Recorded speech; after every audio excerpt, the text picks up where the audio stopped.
Hey everyone, welcome to Sauce's Best Catering. I am Chef Charlene Sauce, or to those of you familiar with me, Charlene the Shield. Please remember to like and subscribe to my YouTube channel, and soon on my blog we'll be offering a paid recipe section and also a teaching class via video that you can sign up for. But in the meantime, be sure to like and subscribe today to Sauce's Best Catering, and on YouTube you'll find me as Charlene Sauce.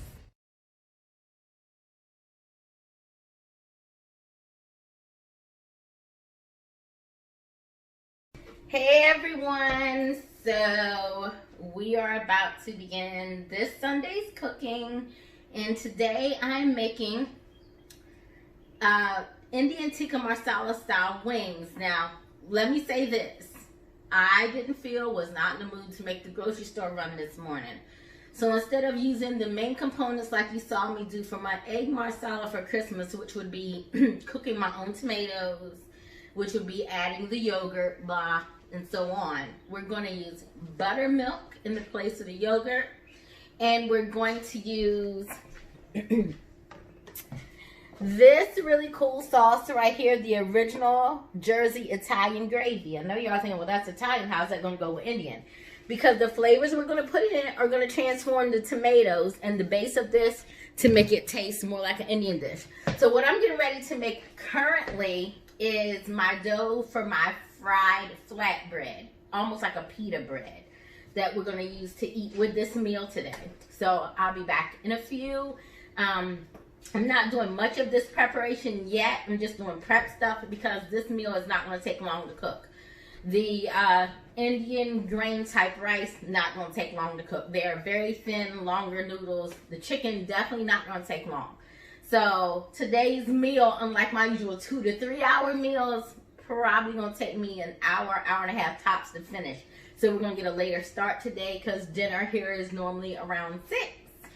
So be sure to like and subscribe. Also, remember, I travel to cook. You can hire me to cook anywhere within any of the 50 states or territories, and I will be there with bells on.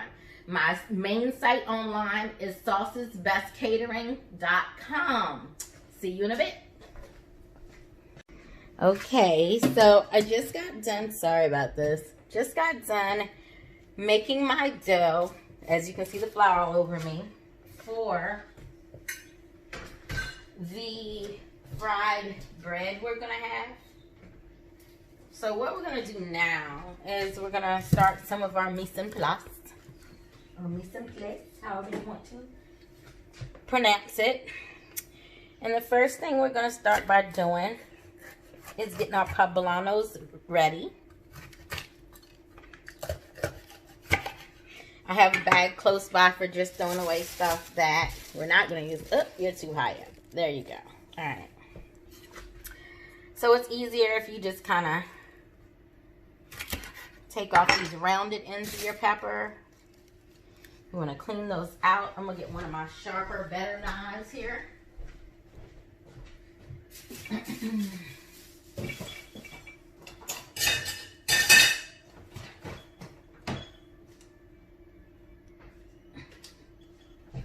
And I also used to like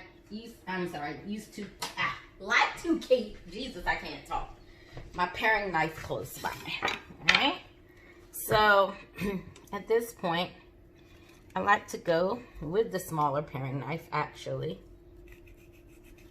You just want to cut off this stuff. This is stuff that we're not going to use. Be careful when doing this. Make sure you don't cut yourself moving towards yourself, because normally you want to cut away from yourself, but for me, I find it's easier to cut towards myself when doing this kind of stuff, right? So we're just kind of cut too deep on that one. It happens, but it's still usable because we're dicing it up anyway. All right, throw away this stuff. No one's using it. You can use the back of your knife to get your seeds out of the way. Again, nobody's using that. And we still got that ton of seeds, didn't we? Just then we flipped it over. All right.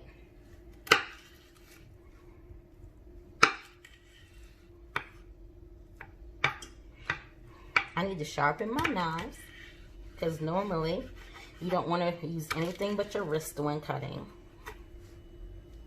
But today we're just going to keep it moving like this.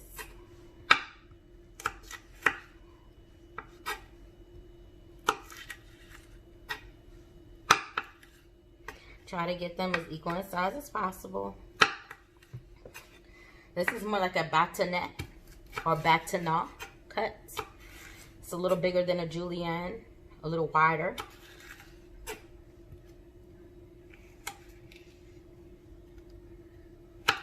Really need a knife sharpener.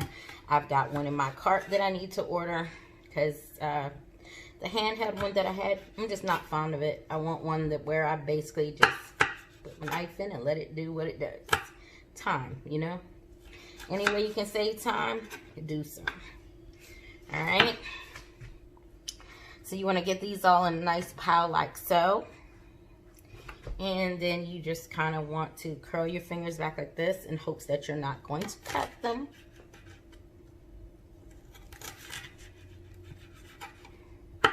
Again, you need to sharpen.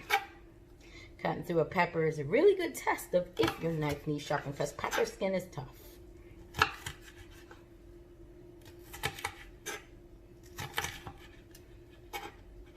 Try to get these as equal as you can.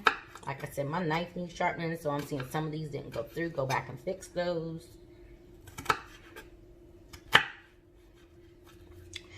As you do your things, you can order a nice little prep cook drawer thing that keeps everything separate. Or you can use bags. That's what I use just to keep everything separate. And so this is basically what we're looking for with the peppers. I'm going to do the remaining ones and an onion, and then I'm going to put it all. It can all go in a bag. The onions will be separate because I'm going to use the onions to flavor my oil. But everything else is just going to go in a bag until we're done with dinner and prepared to make our rice. Okay. All right, folks, we're back. All right. So what I'm about to do now first is turn off this water before I forget. 1 second.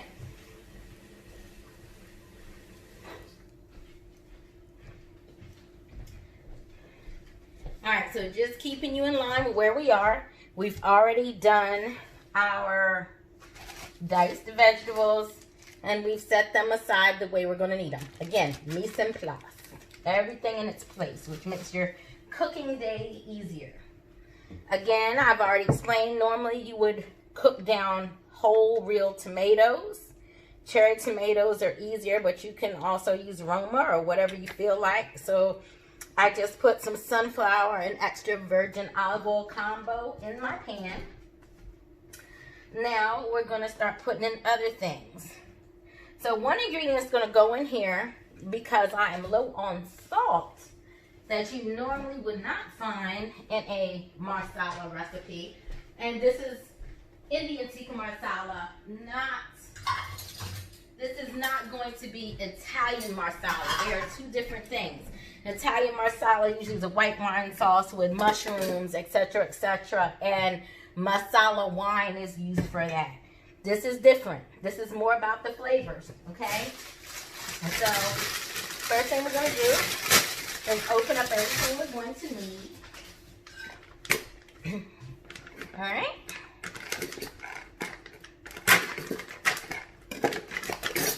Now, last time I made this at Christmas, I made egg tikka marsala. I did not buy this because I just used the seasonings and made it myself. But this is organic Guam masala.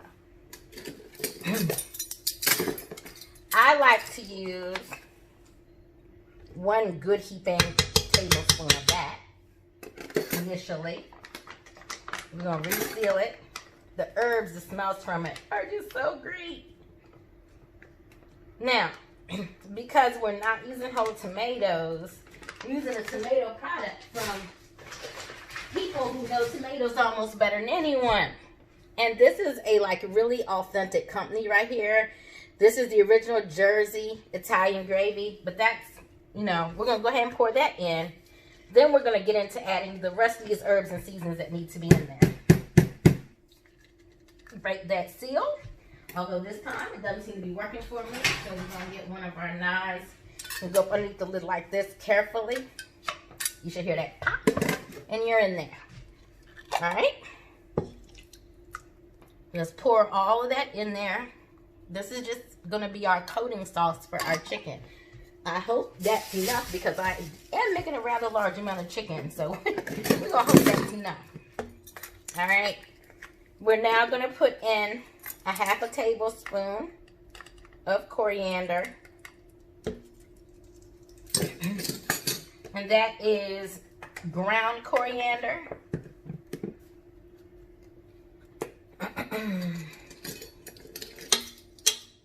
With the turmeric, I like to use almost a full tablespoon of turmeric.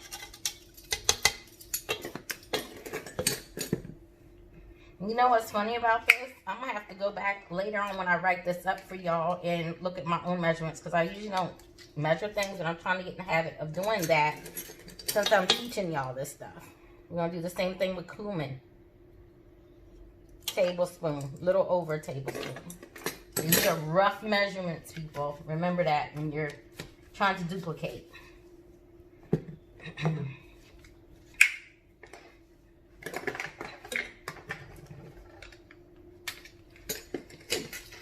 We're also going to add some thyme. This you kind of just shake in.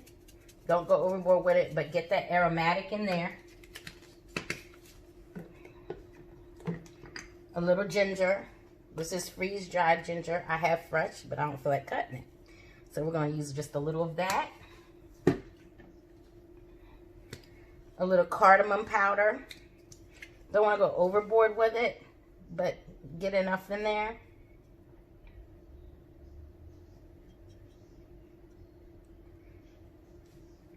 You can smell it. It's kind of gingery. And this is whole coriander. I love the seeds. I think they add even more flavor than the others. So I like to do one generous handful of that. Like so.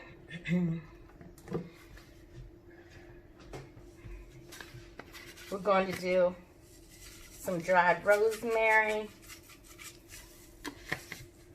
Use as much of that as you like. I'm not going to bother you with the rough measurement. I mean with a exact measurement of that. Of course, we're going to use some garlic.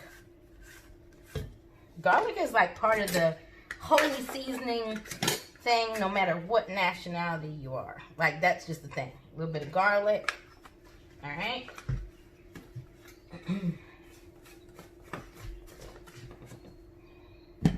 And I also want some smokiness to these wings. So I'm going to give a little smoked paprika. And because, again, didn't feel like going to the store. So I am therefore light on salt. Fish sauce. Thai fish sauce is extremely salty. And it is a way to get your salt flavor. So a little bit of that if you don't have salt. Soy sauce will also do, as will Worcestershire. But that Thai fish sauce is actually one of the saltiest things. Other than using anchovies, which I have some frozen, but I don't feel like pulling them out. So that didn't happen. So we're about to walk over to the stove and we're going to add a couple more things. All right, as promised, we are now at the stove. So we're heating things up over here.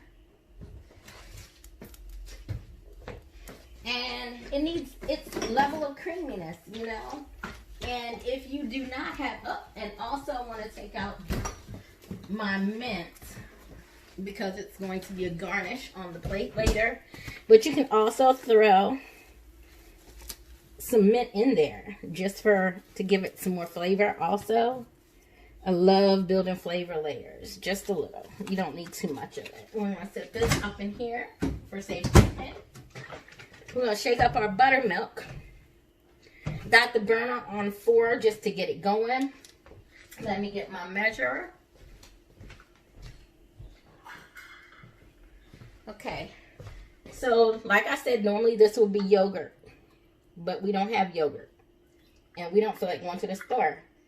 So, we're going to use 2 cups of buttermilk. Alright.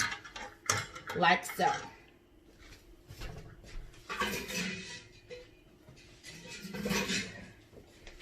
Sometimes, what do they say? The end justifies the means. Well, we're going to get to the end today. Regardless of how we do it, we're going to end up with great flavors. It's going to be excellent. So we're just mixing everything together. This is all going to need to simmer, simmer, simmer, simmer, simmer. It's not going to come out the exact same color it would have if we had all the normal components. But it's going to be pretty close. We're going to put in just a little bit of our Merlot salt. I'm low on salt, so I don't want to use it all. Because I'm also making some potatoes and some rice, which are really going to need that salt more than this is. Alright, so let me show you what this looks like. So as you can see, it's pretty close to your regular Indian Tikka Marsala color, even though we had to use, like, you know, the fish oil and things that normally wouldn't be in there. Now what I want to do is just make sure the taste components come together right. Perfect. Really good. And this is going to be what we coat our wings in.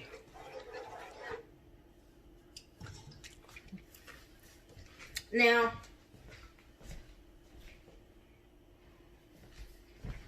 when you cook, there's a couple of things that are really important. Acidity. So as I taste that, I'm like, it could have just a little more acidity. So literally only 2 small cupfuls of white vinegar or apple cider, whichever one you prefer. Mix that up in there. I love acids in my food, so, you know, sue me.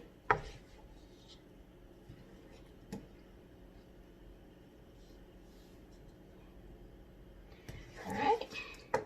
Now, see again what we got. Better. Much better. Now it has just that right flavor component you want.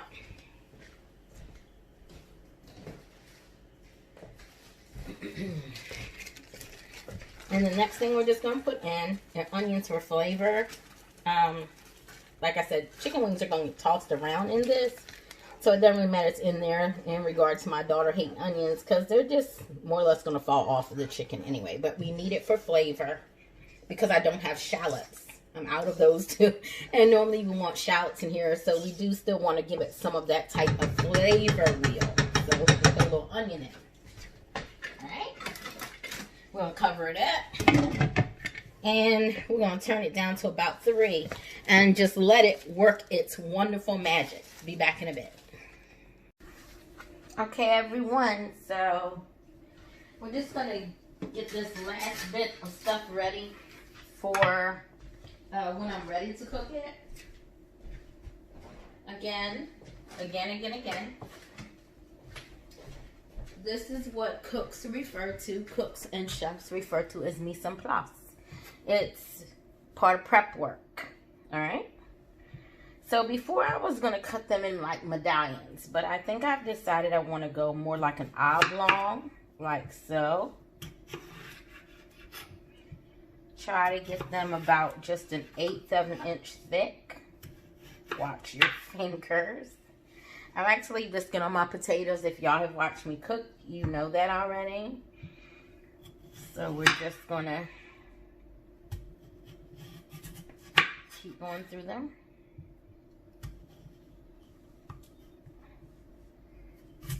Some of them are going to be tougher than others. And actually, because of that, that one is also going to come out a thicker cut than the others also. Be careful. I have cut my finger before doing this, like this type of thing where you're going under like that to get the rest.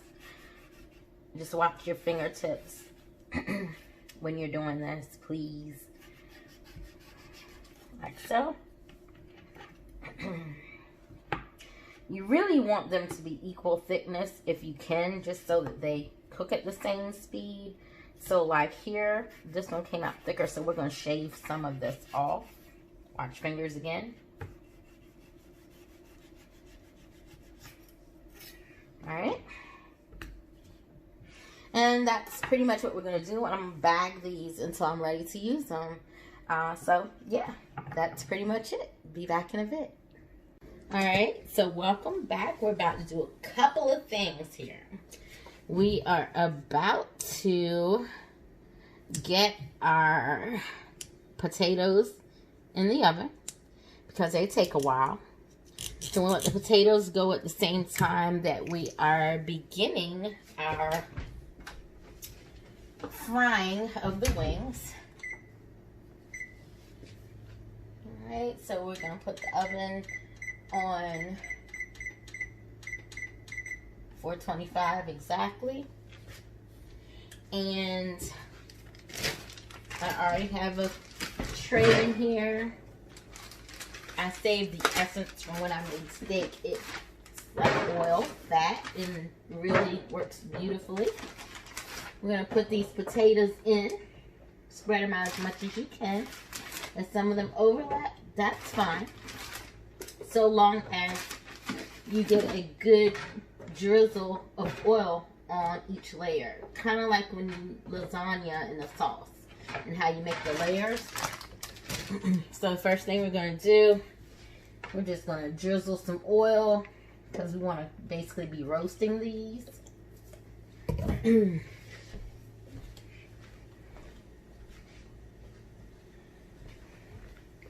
We're also going to use a little sazon.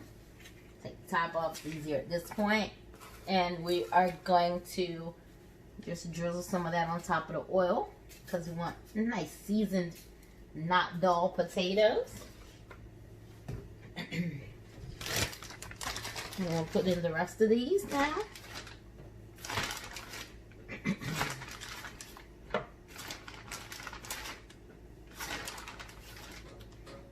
Just like so. Because we use that for potatoes, that's a bag that you can wash and save. It wasn't meat, so waste not, want not. Try to hang on to reusable items as much as possible. Just a little more oil on that top layer. And a little more sazon on the top layer. Alright.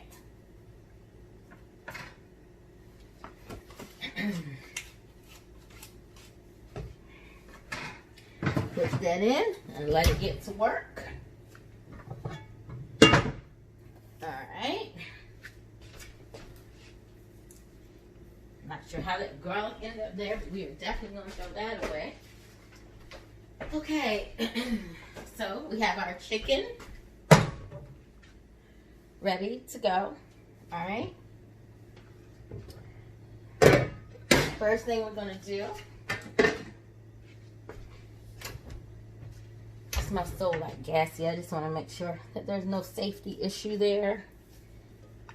I'm going to get some oil in this pan.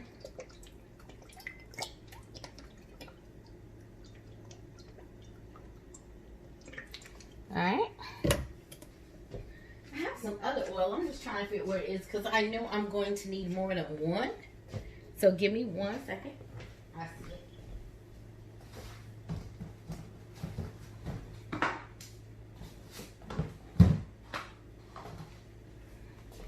Okay, so we got another oil handy close by just in case we need more. Alright. It's time to get ready to do what we do here. You're going to turn on a low stream of water so you can keep washing your hands since you're dealing with chicken. Alright. So we're going to turn on a low stream. First thing I'm going to do is let the pan get hot enough. Don't put your chicken in until your pan is actually hot. I'm going to give it just a little salt. Because adding a solid to your liquid, whether other people tell you it or not and try to disprove it, does in fact kind of make it heat up faster. So we're going to do that.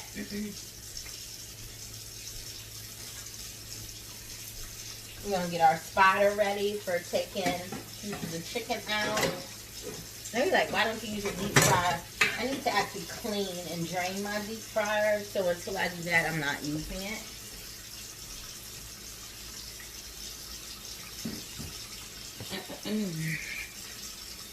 So you can see it bubbling a little.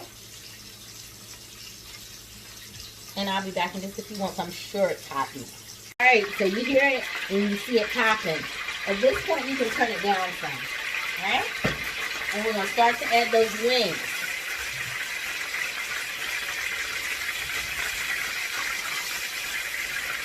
Move it closer if you want. So you're not getting stuck all over your stove. We are going to turn it back up a little more than that. I turned it down too much. And I do want to keep it hot so that it really, you know, does what it should. Now these wings also have some beer on them. I let them marinate in beer and a few other seasonings. We're going to get those in there like so. We're using our tongs so that we're not touching the salmon-filled chicken any more than necessary. Turn your heat back up a little bit. It cools down once you put stuff in it, but then it will heat back up, so don't worry. Alright? Now, we want to kind of keep this true to the taste palette, which we're trying to do, which is more of the Indian vibe. Deep down in my soul, I seriously want to add other things just because that chicken looks too white to me. But you do kind of want to stay within your wheelhouse. But I will tell you that no one's going to get mad at you if you use just a little tajin. Okay? Sprinkle it on the pieces like so. This is tajin. I love it. It just makes everything taste so delicious. I mean, I can't even explain to y'all how great it is. Get a nice little bit of that on each wing. Like so.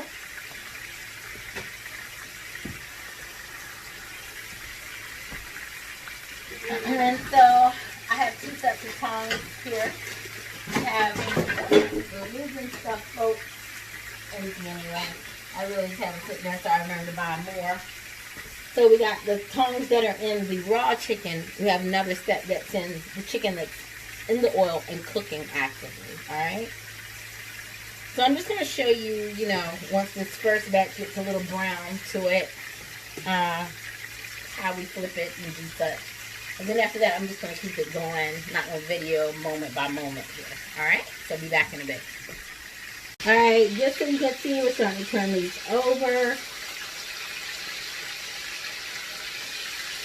It's always the ones that were closest to the middle that brown the best first. But I just want to show you this. And what we're going to start to do is move the ones that have browned the best already out of the way. And we're going to move these others to the center. You got to kind of know, you know, how to deal with your stove.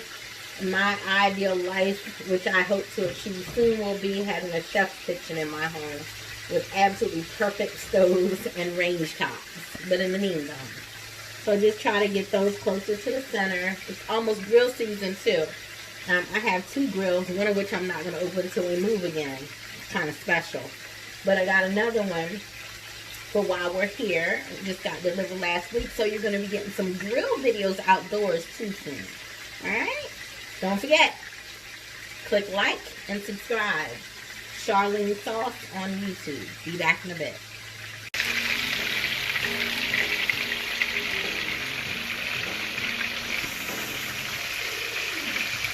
Alexa, pause.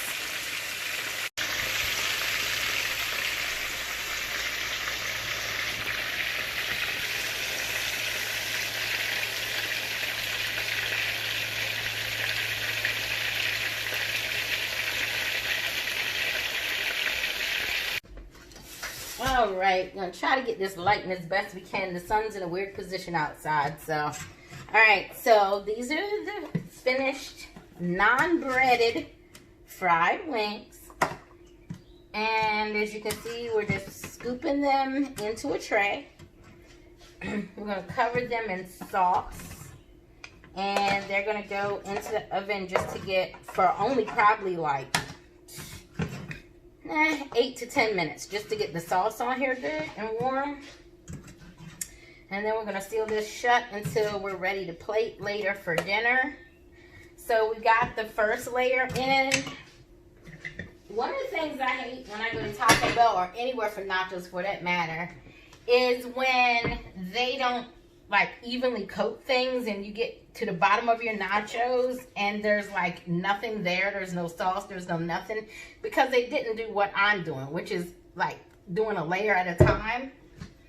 Whenever I make nachos here at home, I always do that because I want meat and beans and all that throughout.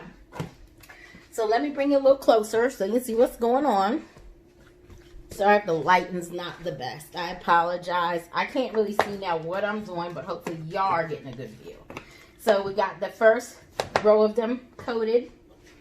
We're going to get the rest of them like so. If you don't have a spider in your kitchen, invest in one. It's awesome. It comes in handy with so many things. Getting pasta out of water, getting things like this out of oil. Just great stuff. All right.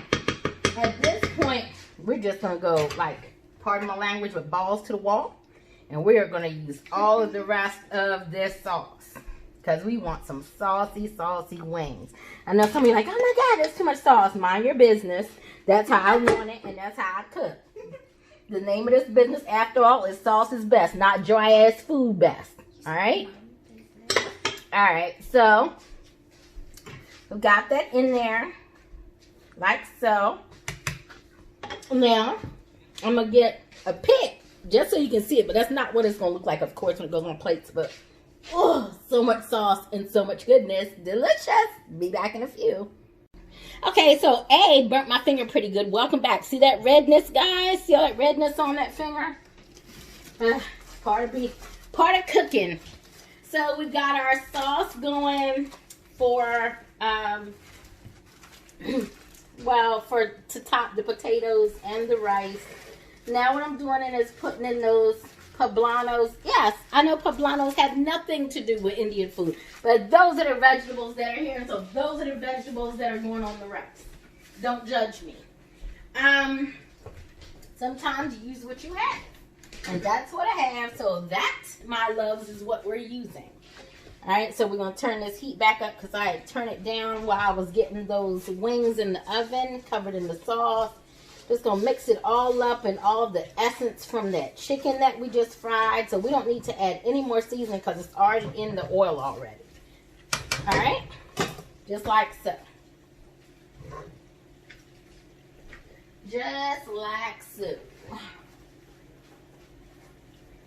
The very, very last couple of things we're going to do, once these vegetables have browned, we're going to get our fried bread going. And we're going to get our rice going. So, I'll be back in a few. I'm going to wash the pot that I need for my rice. And we'll be right back.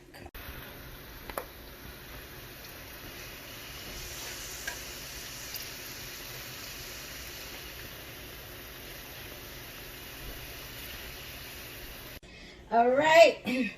So, here we are. We've got our Indian style rice. We've got it right here with a little bit of mint leaves in it. We've also got 3 cups of rice. I'm sorry, 2 cups of rice to 3 cups of water. I like to start off that way with a little oil. And then once it begins to fluff up, we'll add some more water if we need to. This is a very, very delicate rice, so it's not going to be as fluffy and fat as some of the other rices, Latina rices or American rices that we're used to using. We're also going to put just a tad, very small portion, of cumin in there. And you're just going to mix it around and wait for this to begin to heat up. And so I'll be back in a bit. And I'm actually also, rice tends to cook better when you add a little milk product to it. I don't know why. So just 1 quick drizzle of the buttermilk. And buttermilk also has a flavoring to it also, so it's never a bad thing to include. And again,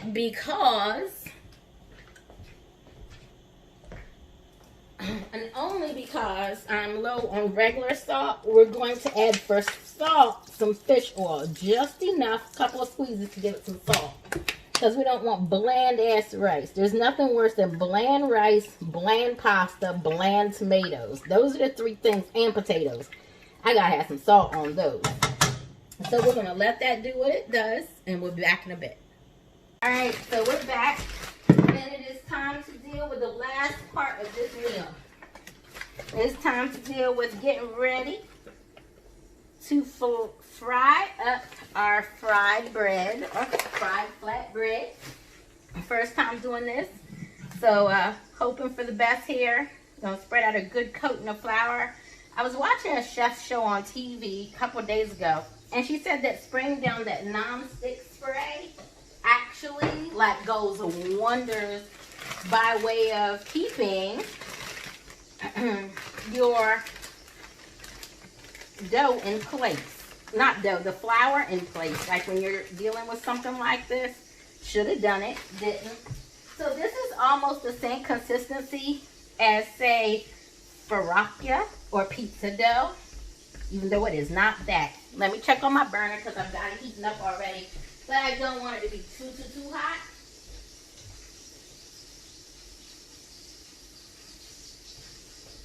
And I'm going to stir my rice real quick while I'm over here too, y'all. Bear with me. And I think at this point we want to put just a little more liquid in your rice.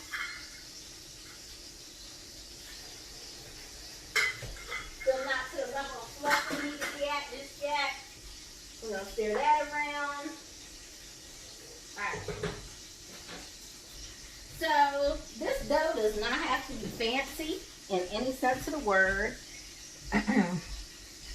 You know, this is just like a rough kind of thing, if you would imagine, like our ancestors specifically, and after whatever, just making a quick dough to eat, or in the Caribbean, just a quick dinner dough for stopping up any gravies or juice and things of that nature. This is that. Does not need to be fancy, does not need to be perfect. Boy, am I going to have a lot of flour to clean up when we're done. Just like so. And quite honestly, you don't even have to worry about the shape of it. I've been meaning to get some larger plating circle cutter type devices, because in this situation, the regular cutters are not the right size.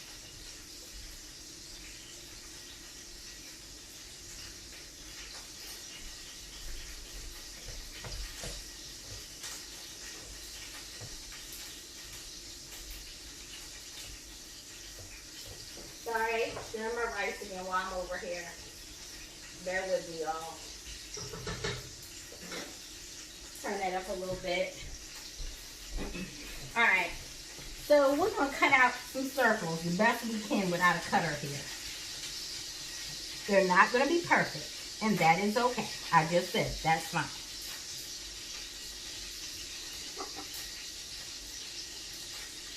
Alright, like so. We're going to get this first one into the pan, and I'll be back in a bit. Alright, and dinner is finally done. We got that beautiful Indian style rice with roasted poblanos on it with some fresh mint. We have our Indian Tikka Marsala style wings. We have roasted potatoes with a Burma, what do I want to call it?